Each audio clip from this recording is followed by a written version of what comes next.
All right, what the hell is going on? I'm back, and this time with a different vehicle. I haven't posted this one yet. This is going to be the LS swapped Miata. So a lot of videos, they're about the LS swapped Miata or other people's LS swapped Miatas, and showing them just doing it for 10 grand, or they're like, oh, we're gonna do it really cheap, and then you don't have any videos of them completing it for cheap. So we're gonna show you how we're gonna build, or primarily me. He kind of tags along and kind of gives an insight, because it's a lot easier. I build other stuff. He bought turbo kits online that were made to fit a car and then bolted it up. He hasn't built anything from scratch. Please. I had, so briefly on this channel, I had a V8 swapped Hyundai Tiburon, but I ended up deleting it because I never got to finish it. It ended up getting way too far into cutting the car up to make everything fit, but that's besides the point. So back to this. So we officially last night got the motor inside the car and mounted.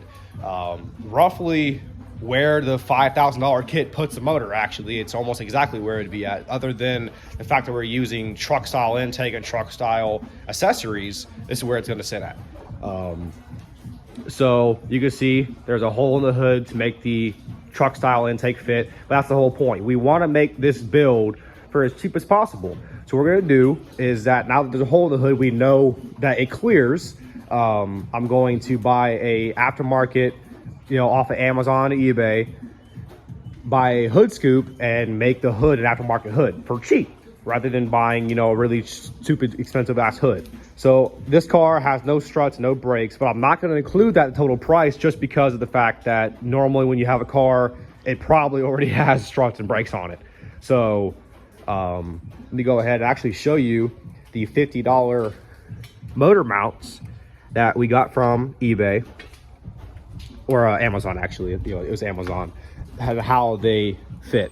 So pretty much I did a lot of research on videos of people using the Monster Miata and there's another V8 Roadsters or whatever, their kits.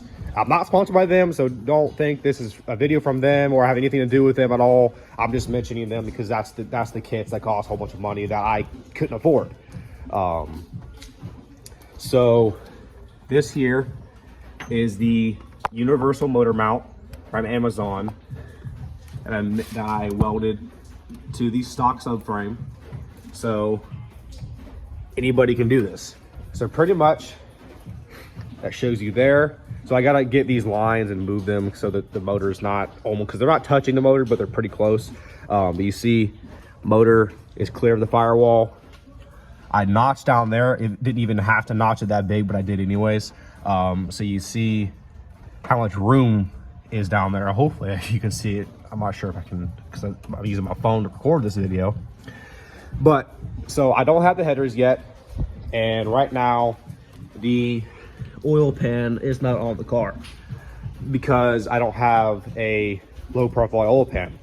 It's another thing. I'm gonna do a whole bunch of videos, or not a whole bunch of videos, I'm gonna watch a whole bunch of videos on other people building low profile oil pans using the stock one, to see if I can make the stock truck style oil pan from the LQ4 fit in the Miata, so they don't have to spend more money. Pretty sure I could probably do it, but we're gonna see. Anyways, so this whole build, I want to build for between 2 to 3 grand max.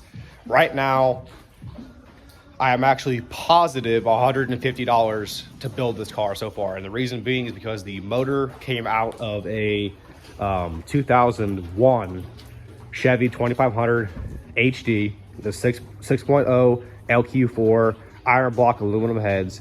I wish it was LQ9 or what was the other one? The L92, the L9H, whatever it is, the 6.2 liter aluminum block. That would be badass, but that's down the road when I could afford aluminum block. Anyways, so I bought that truck for $1,100. Then sold almost everything off of it. The four-wheel drive transmission, the transfer case, the hood, grill, headlights, taillights, fenders, mirrors, interior. Ended up making, after trading the transmission for a regular two-wheel drive, 'cause I didn't want to fuck with swapping everything over. So a regular 2-wheel drive transmission, selling everything else and getting the motor, I am positive $200 off of that. And then the motor mount's 50 bucks. So I am technically still $150 in the positive for building this car. And I'm going, and then the 8.8 from a junkyard like LKQ. If you're from Florida, I used to be from Florida, so in Florida they have fucking 8 of them, 6 of them within like a hour-and-a-half radius of Tampa. And then I'm in Georgia now, so the closest one is Fayetteville or Savannah, so it's a pretty far drive. But from both of those, from LKQ in general, not sponsored by them either, I wish I was. LKQ, you should do it, get discounts, or please give me discounts or whatever, however the hell that works. But rear end's like 180 bucks. So I'll buy the 8.8 rear end. I think the Expeditions have a 8.8 rear end that is not solid axle, it's IRS. So what I'm gonna do is pull one of those out of the Expedition, get the axles as well, just get everything I need, probably buy the hubs to see if I can make those hubs work alongside these hubs or however the fuck I'm gonna do it. I haven't got that far yet, so I don't know. And then get a custom drive shaft made.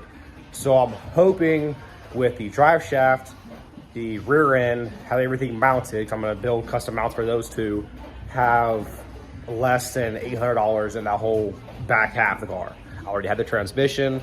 All I gotta do is put it back, or have him put it back together, because I don't mess with rebuilding transmissions. I do motors and that's it. Hopefully, not including struts and brakes, because people normally already have those in the car, I should have less than like $600, $800, somewhere in that range of this car. But that's also not including headers.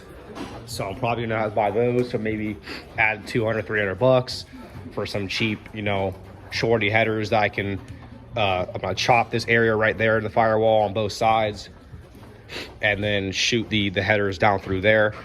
Or if I don't chop the firewall and replate it, because you have to chop this section of the firewall on both sides to make the motor fit. But if I chop the section right below that, I could make a bigger exhaust tubing go through there. And I'm actually going to use, because from the Tiburon that I used to have, I had the dual exit exhaust. I'm going to use those. So it's going to be straight pipe from headers all the way back to the exhaust, and it should sound pretty fucking good. But this is gonna be part 1. This is gonna be the first section of this video, or this build series, showing where we're standing at now and how far we got. So then once I put the transmission in and I smack the firewall down, make it fit, and get the cross member built with the transmission, I'll go ahead and start recording that, and then we'll go from there. But thanks for watching. This is gonna be part 1, and hopefully here come soon we'll have part 2, 3, 4, however many it takes. But thanks for watching.